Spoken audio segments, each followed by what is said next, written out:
আল্লাহ রাসূল সাল্লাল্লাহু আলাইহি ওয়াসাল্লাম বলেছেন, কুল্লু ইবনে আদম খাতা, প্রত্যেক আদম সন্তান ভুল করে, ওয়া খায়রুল খাত্তাইন আত-তাওয়াবুন, আর শ্রেষ্ঠ ভুলকারী হলো তারাই যারা ভুল করার পরে তওবা করে, ফিরে আসে।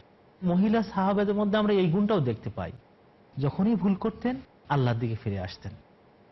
ইমরান ইবনে হুসাইন উনি বলেছেন যে জুহাইনার একটা গোত্রের এক মেয়ে আল্লাহ রাসূল সাল্লাল্লাহু আলাইহি ওয়াসাল্লামের কাছে আসলেন, এসে বললেন যে ইয়া রাসূলুল্লাহ, আমার পেটের মধ্যে যে বাচ্চা, এটা হারাম বাচ্চা, আমি গুনার কাজ করেছি, গুনাহ করে এই বাচ্চা হয়ে গেছে। এখন আমি বুঝতে পারছি যে দুনিয়ায় এবং আখিরাতে আমার কোনো কল্যাণ নাই, আপনি আমাকে শাস্তি দিন, যে কোনো শাস্তি আমি মাথা পেতে নেব। আল্লাহ তাআলা, রাসূল তাকে শাস্তি দিলেন। শাস্তি দেওয়ার পরে ও যখন মারা গেল, তার জানাজা নামাজ পড়তে যাচ্ছিলেন। হযরত ওমর বললেন যে ইয়া রাসূলুল্লাহ, এই ধরনের জিনাকারিনী মহিলার জানাজা নামাজ পড়বেন? আল্লাহ রাসূল বললেন, ইয়া ওমর, তুমি তো ভুল কথা বললে।